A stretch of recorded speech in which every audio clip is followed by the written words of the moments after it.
শুক্রবার ২৩ আগস্ট হবিগঞ্জ সদর উপজেলার মশাজান খোয়াই নদের সেতু এলাকায় জেলার বন্যা কবলিত বিভিন্ন এলাকা পরিদর্শনকালে সাংবাদিকদের প্রশ্নের জবাবে অন্তর্বর্তীকালীন সরকারের পরিবেশ, বন ও জলবায়ু পরিবর্তন মন্ত্রণালয় এবং পানি সম্পদ মন্ত্রণালয়ের উপদেষ্টা সৈয়দা রিজওয়ানা হাসান বলেন, পানি ছাড়ার আগে বাংলাদেশকে জানানোর বিষয়টি ভারত প্রতিপালন করেনি।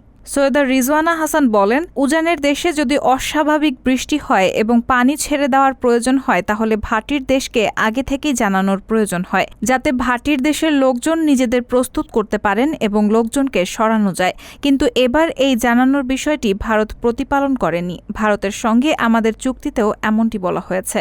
পরিবেশ উপদেষ্টা বলেন, এবারের বিষয় থেকে শিক্ষা নিয়ে যত অভিন্ন নদী রয়েছে সেগুলোর সবকটির ব্যাপারেই পানি ছেড়ে দেওয়ার প্রশ্ন দেখা দিলে যাতে আগাম সতর্কতা বাংলাদেশকে জানানো হয় সেই বার্তা ভারতে দেওয়া হয়েছে। প্রধান উপদেষ্টা ড ইউনূস ভারতীয় দূতাবাসকে বিষয়টি জানিয়েছেন।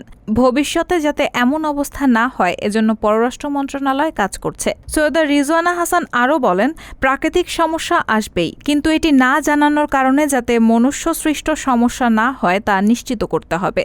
দেশকে বন্যামুক্ত রাখতে নদীকে নদীর মতো রাখা উচিত, বাঁধগুলো সুরক্ষিত রাখা উচিত। উপদেষ্টা ওই এলাকায় গোপায়া ও রাঙ্গারগাঁও গ্রামের পাশে খোয়াই নদের বাঁধ হেঁটে দেখেন।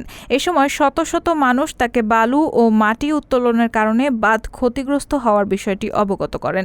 তিনি সবার কথা মনোযোগ দিয়ে শোনেন এবং উপদেষ্টা এ ব্যাপারে প্রয়োজনীয় ব্যবস্থা গ্রহণের আশ্বাস দেন। এর আগে সৈয়দা রিজওয়ানা হাসান জেলার সরকারি বিভিন্ন দপ্তরের প্রধান ও বিভিন্ন শ্রেণী পেশার মানুষের সঙ্গে মত বিনিময় করেন। এ সময় উপস্থিত ছিলেন হবিগঞ্জের ভারপ্রাপ্ত জেলা প্রশাসক প্রশান্ত সোম মহান, পুলিশ সুপার আক্তার হোসেন, সেনাবাহিনীর লেফটেন্যান্ট কর্নেল নাজির ও মেজর ইশরাত।